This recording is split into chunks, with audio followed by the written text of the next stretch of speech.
Hey, good morning, everybody. It's your boy Berserk Art here with the morning motivation, inspiring words of a graffiti artist, and happy Wednesday morning.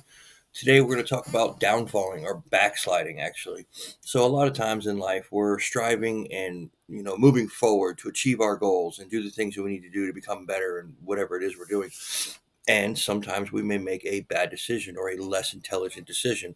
A lot of times, some of us may dwell on this. I want to encourage everybody. It's not about the fall. It's about the get back up. Everybody falls every now and then.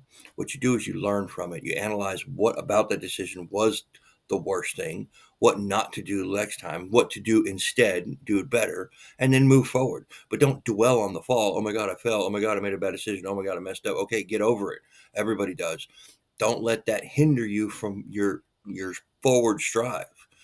Get back up, dust yourself off, and keep on trucking.